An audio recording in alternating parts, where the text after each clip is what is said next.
कोई अप्रॉक्सीमेटली 11:30 बजे यहाँ पर 3 पेशेंट लाए हैं। अढ़ाई में कोई सिलेंडर ब्लास्ट हुआ है तो उनको बर्न इंजरी हुई है। तो उसमें 3 पेशेंट हैं। एज एक की कोई 35 ईयर है, एक की 35, तो दूसरे की 30 तक है।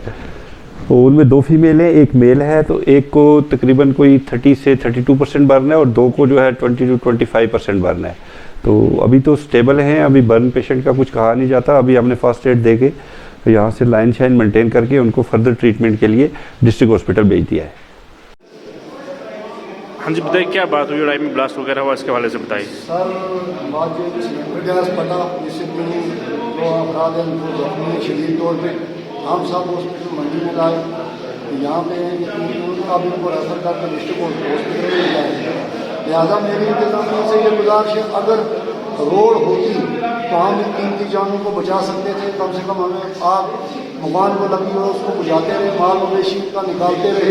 तो सर बदकिस्मती की बात है, हमने डीसी साहब को भी फ़ोन लगाया मगर हमारा फ़ोन नहीं उठाया गया।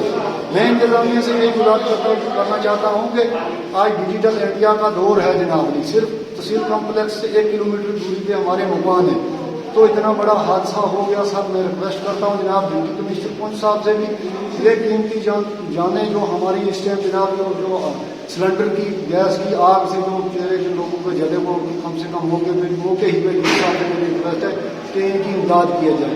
तो यहाँ पे रियाज नाज साहब भी आए हुए थे और मीडिया कर्मी जितने भी हैं, हम इनका शुक्रिया अदा करते जिन्होंने मौके पे आकर हमारा हाल पूछा।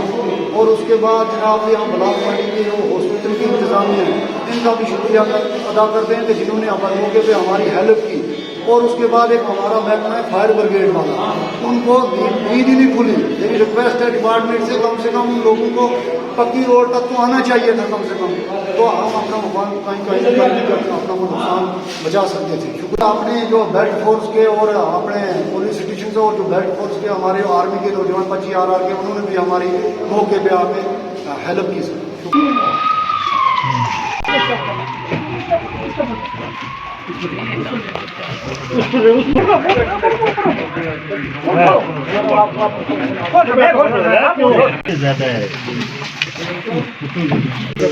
बस